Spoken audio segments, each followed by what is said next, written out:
নমস্কার বন্ধুরা, সোনুর রান্নাঘরে আজকে স্বাগত। আপনাদের কাছে আমি একটা নতুন রেসিপি নিয়ে এসেছি। দেখুন কি রেসিপি এটা। বাদাম বাটা। এই বাদামটাকে আমি কাঁচা বাদাম বেটেছি, তার সঙ্গে আরেক রকম জিনিস দিয়েছি। এই গরমে এই বাদাম বাটা খাওয়া খুব স্বাস্থ্যের পক্ষে উপকার। আমি কাঁচা বাদাম নিয়েছি। কাঁচা বাদামটাকে ভালো করে জলে ভিজিয়ে রাখবো ঘন্টাখানিক কি আধা ঘন্টা। এটা ভিজানো থাক, আমি আদার্স কাজগুলো করে নিই। আবার কিছুক্ষণ বাদ আমি পোস্তও ভিজিয়েছি, 1 চামচ পোস্ত ভিজিয়ে নিলাম। এটাও আমি কিছুক্ষণের জন্য ভিজিয়ে রাখবো, আধা ঘন্টার জন্য জল দিয়ে ভিজিয়ে রাখলাম। এই কাঁচা বাদাম আর পোস্ত বাটা করলে গরমের দিনে খাওয়া স্বাস্থ্যের জন্য খুবই উপকার, খুবই ভালো। আর গরম গরম ভাত যদি এরকমভাবে বাদাম বাটা আর পোস্ত বাটা যদি একসঙ্গে মিলিয়ে করা যায়, তাহলে খুব খুব মজা লাগে খেতে গরম ভাতে। আপনার করে খেয়ে দেখবেন। বাদামগুলো ভালো করে ছাড়িয়ে নিয়েছি, মিক্সি বলে দিয়ে দিলাম। দিয়ে এবার এক এক করে সব গরমগুলো দেবো। কাঁচা লঙ্কা দিলাম, পেঁয়াজ দিলাম, আর 2 কোয়া রসুন দিয়েছি। রসুন একটু কম দিলাম।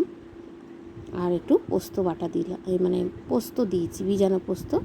এবার একসঙ্গে সব মিক্সিতে পেস্ট করে নেব। শুধু বাদাম যদি একটু নুন দিয়ে দিলাম, শুধু বাদাম যদি বাটা খাওয়া হয় তাহলে একটু কেমন লাগে, এর জন্য আমি পোস্ত দিয়ে দিলাম। এর স্বাদ আরও বেড়ে যায়। দেখুন আমার বাটা হয়ে গেছে।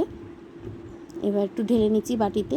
এরকম আপনারা কাঁচা তেল দিয়ে উপরে কাঁচাও খেতে পারেন, আবার কড়াইতে একটু তেলেও নিতে পারেন। আমি গরম তেলে শুকনো লঙ্কা ফোড়ন আর কালো জিরে দিয়ে দিলাম।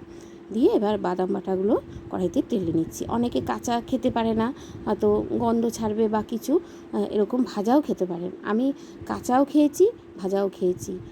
আমার দুটোই খুব ভালো লাগে। আপনারা এরমভাবে করে খেয়ে দেখবেন, খুব খুব উপকার।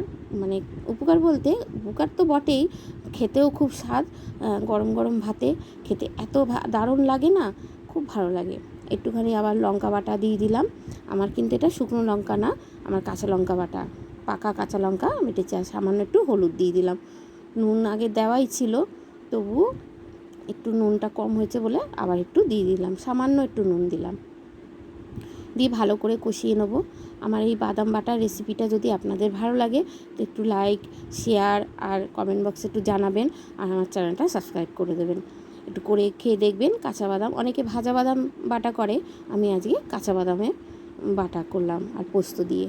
দারুণ লাগে এই রেসিপিটা, না এত সুন্দর লাগে খেতে, গরম ভাতে ভীষণ ভালো লাগে। আমি বারবার বলছি আপনারা করে খেয়ে দেখবেন আর আমাকে একটু কমেন্ট বক্সে জানাবেন ভালো লাগলে আমার এই রেসিপিটা।